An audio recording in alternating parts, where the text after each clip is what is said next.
এবারের বিপিএলে সবচেয়ে আনলাকি ক্যাপ্টেন আপনি কাকে বলবেন? নামটি কি মেহেদী হাসান মিরাজ নয়? দ্বিতীয় কোয়ালিফায়ারে চিটাগংয়ের আলিসাল ইসলামের কাছে ধরা না খেলে ফাইনালের টসটা করত মিরাজ। হয়তো খুলনার নামটি ফাইনাল প্রাইজ মানি প্রোগ্রামে উঠত, তবে দল না পারলেও নিজের নাম ঠিকই স্পটলাইটে এনেছেন মেহেদী মিরাজ। ব্যাটিং বোলিং দু ডিপার্টমেন্টেই দারুণ পারফরমেন্সে হয়েছেন বিপিএলের এবারের আসরের সেরা খেলোয়াড়।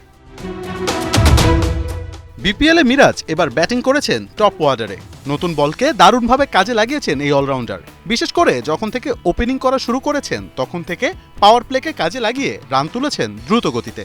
14 ম্যাচে 27 এভারেজে 355 রান করেছেন মিরাজ। দুটি হাফ সেঞ্চুরি করেছেন টাইগার অলরাউন্ডার। ঢাকা ক্যাপিটালসের বিপক্ষে 74 রান তার এবারের বিপিএল সেরা স্কোর।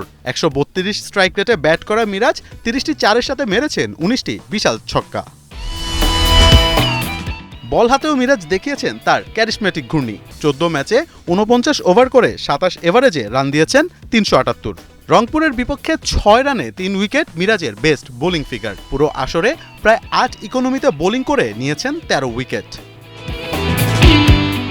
বিপিএল শেষ কিছুদিন পরেই শুরু হবে চ্যাম্পিয়ন্স ট্রফি। সাকিব আল হাসান নেই টাইগার স্কোয়াডে, তবে জেনুইন অলরাউন্ডার হয়ে ওঠা মিরাজ বেশ দারুণভাবেই প্রমাণ করেছেন নিজেকে। বিপিএলের সেরা খেলোয়াড়ের প্রতি তাই চ্যাম্পিয়ন্স ট্রফিতেও থাকবে পাখির চোখ। মোহাম্মদ আদনান, ৭১।